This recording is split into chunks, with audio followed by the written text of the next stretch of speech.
பற்றி சிந்தித்து கொண்டிருந்தோம். தசவாயுக்கள் அதனுடைய முத்திரைகளையும் பார்த்து கொண்டிருக்கிறோம். பிராணன் அல்லது சுவாச காற்றோட முத்திரை வந்து கட்டை விரல் நுனியை சுண்டு விரல் மற்றும் மோதிர விரல் நுனிகள் தொடுமாறு வைக்க வேண்டும். ரெண்டாவது நம்ம பார்க்கக்கூடிய காற்று அபானன் அல்லது மலக்காற்று அல்லது கழிவு காற்று. இது வந்து கீழ் நோக்கி அழுத்தும் காற்று.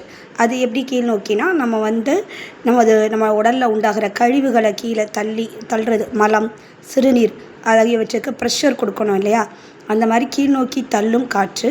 கர்ப்பிணியின் குழந்தை பேறு நேரத்தில் குழந்தையை கீழ் நோக்கி அழுத்தி வெளியே வரச் செய்ய உதவுவதும் இந்த காற்று தான். கான்ஸ்டிபியூஷன், யூரினரி ப்ராப்ளம் உள்ளவர்கள் இந்த முத்திரையை செய்வதன் மூலம் சரி செய்து கொள்ளலாம். அபான முத்திரை எப்படி பண்ணணும்னா, கட்டை விரல் நுனியுடன் நடுவிரல் மற்றும் மோதிர விரல்களின் நுனியை சேர்த்து வைக்க வேண்டும். மற்றபடி இரு விரல்களும் நீட்டியபடி வைக்க வேண்டும். இந்த முத்திரையை செய்கிறதுனால நமக்கு யூரினரி ப்ராப்ளம் சால்வ் ஆகும். அடுத்து வியானன் என்ற தொழிற்காற்று. மூளையிடும் கட்டளைகளை உடலின் அனைத்து உறுப்புகளுக்கும் கொண்டு செல்வது தான் இதோட மெயின் வேலை. அதாவது நம்ம மூளை என்னென்ன கட்டளை இடுகிறதோ அது அம்புட்டையும் உடலின் அனைத்து உறுப்புகளுக்கும் கொண்டு செல்லும். நம் உண்ணின் உணவின் சாரத்தை 72,000 வகை நாடிகளிலும் கலக்க வைக்கும். அப்போ வியானங்கிற தொழிற்காற்று நம்ம 72,000 நாடிகள்லையும் நம்ம சாப்பிட்ற அந்த உணவை கலக்க செய்கிறது. இதனோட இருப்பிடம் எதுன்னு கேட்டிங்கன்னா மண்ணீரல். எதோட இருப்பிடம்?